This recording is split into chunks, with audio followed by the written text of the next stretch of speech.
तो चलिए प्रश्न को पढ़ते हैं। एक सेल का विद्युत वाहक बल E है और इसे t समय के लिए प्रतिरोध R1 उत्पन्न होता है। प्रतिरोध R1 को एक अन्य प्रतिरोध R2 से प्रतिस्थापित करने पर इसे सेल से t समय के लिए जोड़ने पर R2 से 4H ऊष्मा उत्पन्न होती है। तो सेल का आंतरिक प्रतिरोध यहाँ पे बताना है क्या होगा। विकल्प हमें दे रखा है, बताने में से सही विकल्प कौन सा है। अब इस प्रश्न को समझने के लिए सबसे पहले हम प्रश्न की मुख्य अवधारणा को समझ लेते हैं। तो सबसे पहले हम देखेंगे मुख्य अवधारणा।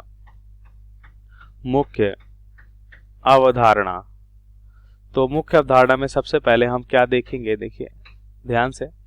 मुख्य अवधारणा में सबसे पहले हम देखते हैं, धारणा में हम देखेंगे अगर कोई भी R प्रतिरोध है और इसमें बहने वाली धारा अगर I है और तो t समय में R प्रतिरोध के तार से उत्पन्न ऊष्मा क्या होगी। तो हम यहाँ पे लिखते हैं t समय में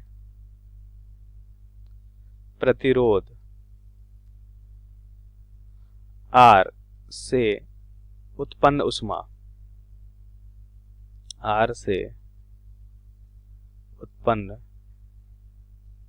ऊष्मा क्या हो जाएगी। देखिए इसके लिए सूत्र देखिए, अगर उत्पन्न ऊष्मा को H से लिखें तो यह होता है I square into R into T. तो यह होता है t समय में प्रतिरोध R से उत्पन्न ऊष्मा के लिए सूत्र। अब इस सूत्र का उपयोग करते हुए हम उत्तर को समझेंगे या इस मुख्य धारणा का उपयोग करेंगे। तो यहाँ पे देखिए सबसे पहले जैसा कि प्रश्न में दे रखा है वैसा हम चित्र में बना लेते हैं कि एक सेल का विद्युत वाहक बल E है और इसके साथ हमने एक प्रतिरोध लगा रखा है, जिस प्रतिरोध का मान हमें यहाँ पे दे रखा है R1। t समय में प्रतिरोध यहाँ पे क्या है, R1 प्रतिरोध है। इसके अलावा यहाँ पे क्या लगा हुआ है, देखिए सेल का आंतरिक प्रतिरोध भी दे रखा है जो हमें यहाँ पे निकालना है। तो ध्यान से देखिए, सेल का आंतरिक प्रतिरोध यहाँ पे हम दर्शा लेते हैं स्मॉल r से। ये हो जाएगा कैपिटल R1 और ये हो जाएगा स्मॉल r, और सेल का विद्युत वाहक बल हम मान लेते हैं E है। तो अब ध्यान से देखिए t समय में इससे उत्पन्न ऊष्मा क्या हो जाएगी। t समय में इससे उत्पन्न ऊष्मा हमें दे रखी है जिसका मान दे रखा है H, और ये हो जाएगा इसमें बहने वाली धारा I और इसके संगत प्रतिरोध का गुणनफल I स्क्वायर इंटू R1 और समय t। तो I का मान भी हम निकाल सकते हैं। देखिए I क्या होता है, ओम नियम से हम जानते हैं I इक्वल्स टू होता है V बटा R इक्विवेलेंट, मतलब तुल्य प्रतिरोध। तो V यहाँ पे विभव क्या हो जाएगा, सेल के विद्युत वाहक बल E के बराबर, और तुल्य प्रतिरोध हो जाएगा यहाँ पे R1 प्लस R का होल स्क्वायर। ये हो जाएगा इंटू R1 इंटू टी। इसे मान लेते हैं समीकरण 1। अब यहाँ पे ध्यान से देखिए, तो दूसरी स्थिति के लिए हम देखते हैं कि दूसरी स्थिति में हमें क्या दे रखा है। ध्यान से देखिए, दूसरी स्थिति में हमें दे रखा है कि 4H ऊष्मा उत्पन्न होती है। तो 4H मतलब यहाँ पे इससे हम H1 मानते हैं अगर, तो H1 H है, तो H2 हमें बताना है कितना होगा। तो ध्यान से देखिए यहाँ पे अगर हम देखें तो हम लिख सकते हैं, इसी चित्र में पहले दर्शा लेते हैं।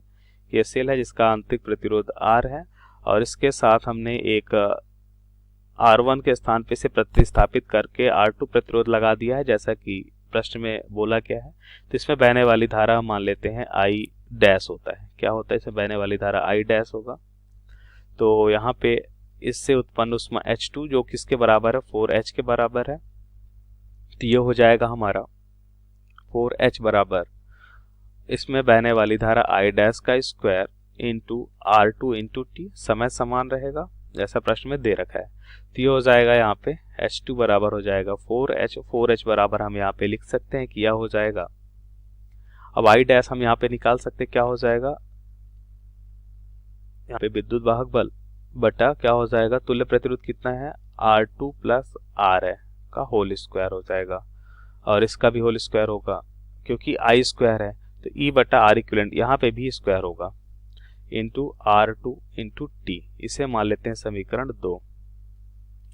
तो अब ध्यान से देखिए, समीकरण 2 में H का मान जो है समीकरण 1 से अगर रखते हैं तो हम यहाँ पे लिख सकते हैं कि यह हो जाएगा 4H। H का मान यहाँ पे कितना दे रखा है, E स्क्वायर बटा R। एक बार देखिए यहाँ पे R1 plus R1 plus R का whole square into R1 into T ऐसा दे रखा है। 4H बराबर ये दे रखा है हमें, इसका मान कितना है A स्क्वायर बटा R2 प्लस R का whole square into R2 into T। तो ध्यान से देखिए, ये हमने लिखा है समीकरण 1 से H का मान रखने पर ये मान हमें मिलेगा। ई स्क्वायर से ई स्क्वायर तो कैंसिल हो जाएगा, टी से टी भी कैंसिल हो जाएगा, और इस तरह से हम यहाँ पे देखते हैं कि हमें क्या मिलेगा। हमें यहाँ पे मिलेगा 4 बटा, अब वर्गमूल लेते हैं तो वर्गमूल लेंगे तो क्या हो जाएगा 4 बटा R1 प्लस R का स्क्वायर हो जाएगा, ये बराबर हो जाएगा, और यहाँ पे वर्गमूल हो जाएगा तो ये भी हो जाएगा R1 बराबर वर्गमूल हो जाएगा R2 बटा R2 प्लस R का होल स्क्वायर। तो R2 बटा R2 प्लस R का होल स्क्वायर, अब देखिए वर्गमूल है तो यहाँ पे हम लिख सकते हैं 2 अंडर रूट R1 बटा R1 प्लस R। अब ये स्क्वायर है, अंडर रूट तो कैंसिल हो जाएगा, और यहाँ पे हमें मिलेगा अंडर रूट R2 बटा क्या हो जाएगा R2 प्लस R। R का मान यहाँ पे निकालना है, तिर्यक गुणा कर लेते हैं यहाँ पे, तो 2 अंडर रूट R1 और ये हो जाएगा R2 तिर्यक गुणा करते हैं plus 2 under root R1 into R बराबर हो जाएगा under root R2 R1 plus under root R2 into R। R और R का मान एक साथ रखते हैं तो हमें क्या मिलेगा, तो ध्यान से देखिए R और R का मान अगर एक साथ रखते हैं तो वहां पे हमें मिलेगा, क्योंकि हमें R का मान निकालना है, तो हम यहाँ पे लिख सकते हैं। एक बार विकल्प देखिए, विकल्प में हमें किस तरह से प्रश्न दे रखा है, R2 माइनस R1 दे रखा है। तो यहाँ पे हम ऐसा करते हैं, इस वाले भाग को हम दाएं भाग में ले जाते हैं तो हमें मिलेगा यहाँ पे अंडर रूट 2, क्या क्या बच रहा है अंडर रूट 2 R1, यहाँ पे हमें मिल रहा है 2 बाहर है, under root R1 into R2। तो यहाँ पे इसे हम ऐसे लिखते हैं, ये मान जो है अंडर रूट R2 और R1 को हम लिखते हैं, अगर इसको विपरीत दिशा में ले जाएंगे मतलब दाएं भाग पे ले जाएंगे तो माइनस हो जाएगा, तो यहाँ पे हम लिख सकते हैं 2 अंडर रूट R1, यहाँ पे लिखेंगे 2 under root R1 into R, और ये वाली वैल्यू इधर आएगी तो क्या हो जाएगी माइनस हो जाएगी, तो यहाँ पे हो जाएगा under root R2 into R minus under root R2 into R बराबर क्या हो जाएगा under root R2 into R1, बचा हुआ मान क्या है -2 अंडर रूट R1 R2। अब R का मान यहाँ पे देखिए, R कॉमन कर लेते हैं तो यहाँ से हमें मिलेगा 2 under root R1 minus under root R2 बराबर हो जाएगा, यहाँ पे हम लिख सकते हैं इसे अंडर रूट R2, इसको हम क्या लिख सकते हैं under root R1 minus 2 under root R1 under root R2, और ये भी हो जाएगा under root R2।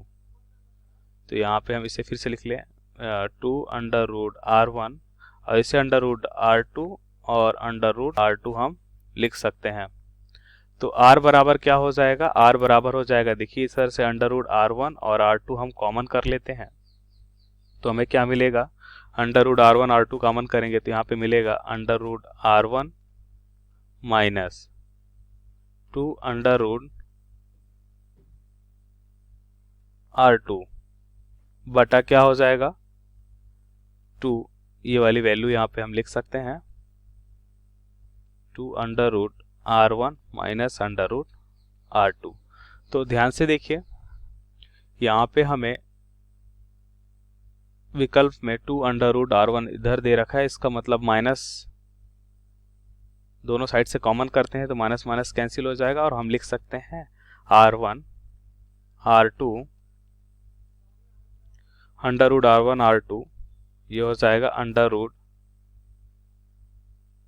√2r2 minus √r1 बटा, माइनस कॉमन कर लिया, इससे भी कॉमन कर लिया तो ये धनात्मक हो जाएगा और ये वाला ऋणात्मक हो जाएगा। अब ये वाला विकल्प हमें दे रखा है, तो इसलिए हमारे प्रश्न का सही उत्तर होगा। अब सही विकल्प अगर देखें तो यहाँ पे सही विकल्प हमें क्या मिलेगा, 2r2 माइनस r1 बटा √r2 माइनस 2r1, तो यही हमें दे रखा है।